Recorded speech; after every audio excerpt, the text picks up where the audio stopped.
Onivia, League of Legends highlights.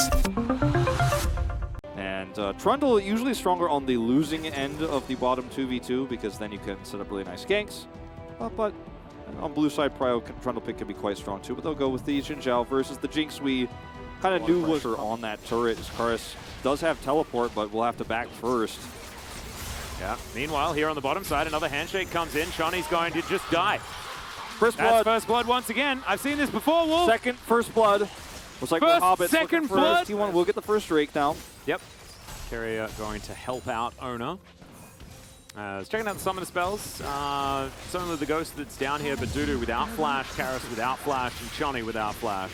A lot of options here as this game goes on. As you can see, Gumushi 1v2 having a good time in this lane, and Ona selects Karis as his first potential victim.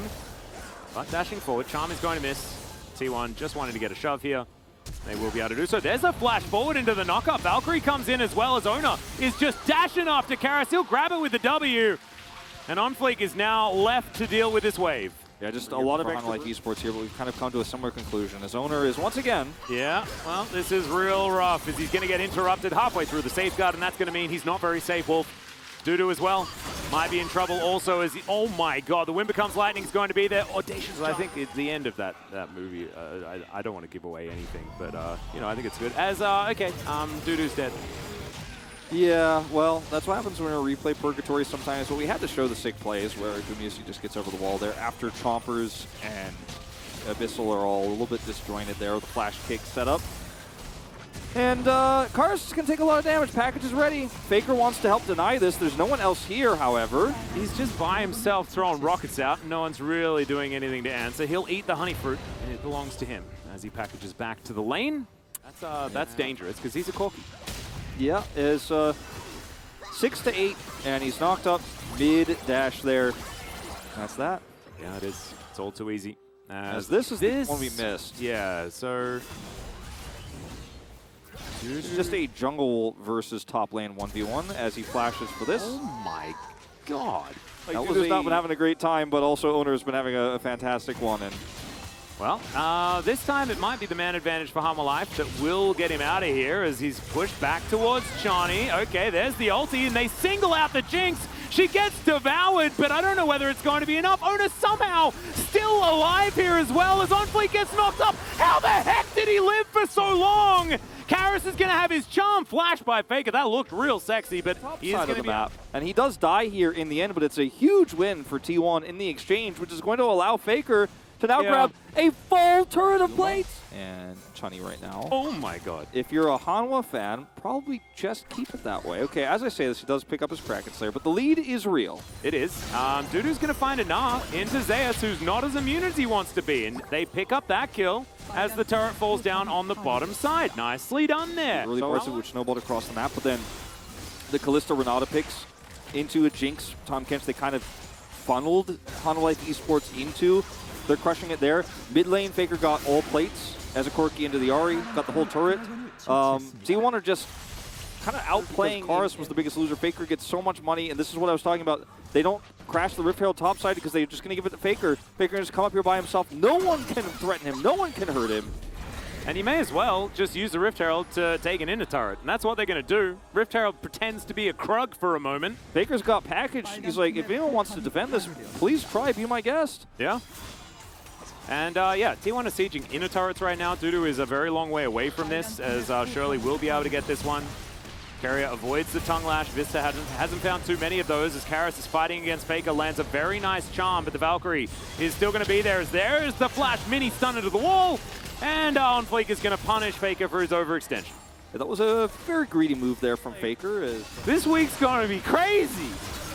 It's like actually suddenly one of the like TCL Turkish players appears and like Honey is actually trapped in Turkey. I'm like, oh my god, where are we? It's like BRTT just appears in the game somehow. As we've got a Baron that started as Dudu goes down to half health as he teleports in. Super Mega Death Rocket. It's going to be the steal for Onfleek. He gets redemption. Immediately he's going to die. Is now Hanwha Life. They'll back away and say thanks for the purple buff. Yep. Well, I mean, T1, they backed away. They got some pride. They grouped up, but did not have enough to secure what became a flip here of the Baron. But the power play number is not going to be very high or necessarily in the positive integers. The positive color commentator comments I made about this draft come true, where like, oh yeah, the Ahri could definitely get the Jinx excited. Like, it could happen, it could occur in a world, and this could be that world, but it doesn't seem likely. Oh my, especially when the Jinx is just like dead before the fight happens. She is not excited. No, no, unenthused, whelmed, positively whelmed. Yeah. It was like, yeah. T1 had such a control over the map that Hanwha Esports couldn't cross-map either, really, here, and they don't have the damage to do this Baron, as Faker is just going to go for it. Yeah, just going to give Onfleek his package. Vista gets a ward in, and Onfleek may just die, as there's the Flame Chompers. Charm connects as well, as Ona's going to dive on over. There's the hostile takeover as GA was completed. This was all just part of the plan, as Faker Valkyries to get himself away. Vista gets into the Baron pit, but that's not part of the fight that we want to be looking at, as Onfleek's going to go down, and Zeus, he has his scissors out, he's running in the hallway, and he's destroying people, as Dudu he was in the bottom lane. Dudu was just trying to reach 88 miles per hour, man. He's trying to go to another reality. He's trying to go back to 20 minutes prior. No. He's trying to go back to before that What number was on the dashboard, Wolf? I don't even know. Oh, I think he was around 80, man. He had his Gnar bar at least. He was going to be going back in time with a full bar and some extra items they don't have back there at 7 minutes in. Oh, they hadn't invented them yet.